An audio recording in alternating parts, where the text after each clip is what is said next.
if you follow me on Instagram, if you just know me in general, we're friends, or you see me on the internet, whatever, you know that I'm a New York Jets fan for the football team.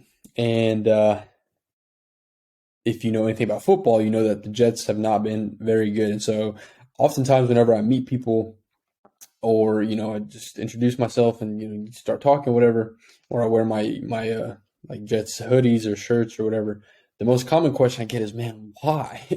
You know what I mean? Why are you a Jets fan? And it's a kind of a, to me, it's a cool story. um and of course, for some, it's actually interesting. The older I get, the less I kind of care about like sports, which is weird because I grew up like a very big sports fan, and it's kind of weird witnessing myself change in that way. um but yeah, man, it's a being a, that's who I am, man. I'm a Jets fan. And just to get that out the way, like I'm not a, it's not because of Gary Vee, okay? So that's not, I'm not trying to copy that whole thing, business and Gary Vee and all that. I'm not trying to be like that. I was a Jets fan before I even knew Gary Vee. But I think it's a cool story. And so basically it all started off uh, kind of in a weird, unexpected way, I would say. Because basically, when I first started following football, I was actually a Chargers fan. Because what happened was, if you remember the PSPs, right, the PlayStation Play, or the PlayStation Portable, right, the PSPs. I think we had like Madden, either like '08 or Madden 10 or something like that on the PSPs. And we always played with the Chargers because at the time, LaDainian Tomlinson was the greatest running back. And I mean, I was a huge LaDainian Tomlinson fan. I had like a couple of his rookie cards when I was a kid. I lost them. I wish I would have kept them. Probably could have, had a pretty solid card there in his rookie card. But anyway, we played on the PlayStation PSP with LaDainian Tomlinson. And we only ran one play. I think it was a halfback counter to the left side. And that's all we did repeatedly because he was just a cheat code in the game. All you got to do is run to the outside, touchdown every time. And and because of that, I just fell in love with the Chargers. And, uh, so I was a fan of the Chargers. And I think in 2009 or 2010, one of those years, the Chargers play the Jets in the AFC, I believe it was the divisional round, like after the wild card, maybe it was the wild card, whatever. They play the Jets in the playoffs, and the Jets beat the Chargers, and it was like some weird way. Like I remember watching because I was so like devastated. I wanted the Chargers to win the Super Bowl so bad. Philip Rivers, Antonio Gates, LaDainian Tomlinson, stacked team, stacked roster, and the the Jets come in and they beat us. And I was like, man, that sucks, whatever.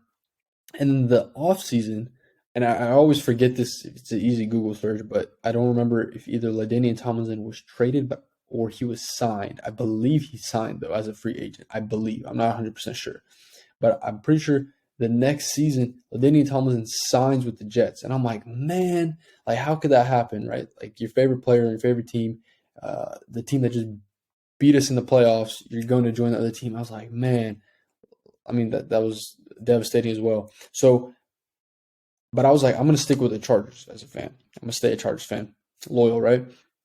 And then I think what happened was the season starts 2010, and I think this is Sanchez gets drafted, and and I think the Chargers start off bad, like they under 500, but the Jets start off good. I mean, I was like 10 years old, so I don't remember all the details. But something I was like, I checked. I was like, okay, you know what? LaDainian Tom's on the Jets. I'm gonna be a Jets fan now. And of course, 2010, 2011, back-to-back AFC championships. It's exciting. I'm a good. I love it. And then, if you know the history, whatever, for the next 10 years, they've been horrible, right? We can't find a quarterback.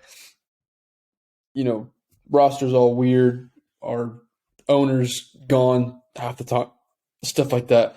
And but yeah, man, ever since then, I have been a Jets fan. It's been I bought in at the very, very peak of two back-to-back AFC championships, and uh, kind of rode that wave for a decade, and it's been a brutal decade for me, I guess, growing up. Um, but it's really weird, man. It's like you kind of almost identify yourself with that team, like in life. Like it's like you know, kind of following them. Hoping they're going to get better. You're hoping they're going to get better. Always kind of like the underdog or whatever. And but man, and I guess recently, it's been tough too. We draft Zach Wilson, um, and the whole Sam Darnold thing. I thought Sam Darnold was going to work out. That didn't work out. We draft Zach Wilson and thought that was going to work out. Personally, if any Jets fans watch this, I think my hope is that Zach still works out. I'm not selling my stock on Zach. Part of it is because I have so many of his rookie cards that I spent so much money on. So I'm optimistic and hopeful. But um, yeah, I hope he works out. We have a great young core with Garrett Wilson, Brees Hall. ABT is going to come back. I'm also hopeful for Mekhi Becton to figure his stuff out. We got other wide receivers. I hope Elijah Moore pans out. I don't know about the Nathaniel Hackett. That's going to be interesting. And of course, the defensive side of the ball. I think we're balling, and so it's exciting, man. The future looks bright. I feel like for the Jets, and yeah, man. I mean, if we can get Aaron Rodgers or Lamar Jackson, I think that's definitely an upgrade. My ideal plan as a Jets fan is to go ahead and get Aaron Rodgers 1-2 years, help Zach Wilson develop and buy some time with him, and kind of go from there. I would say, but we will see. We will see. That's kind of just a story. Uh, people that I meet and stuff, they always ask, "Why Jets fan? Why Jets fan?" And so I kind of just wanted to um, get that out there, and yeah, hopefully the Jets can turn it around, and hopefully we can see some good football. It's crazy, man. We got like I think it's already like 180 something days till football comes back.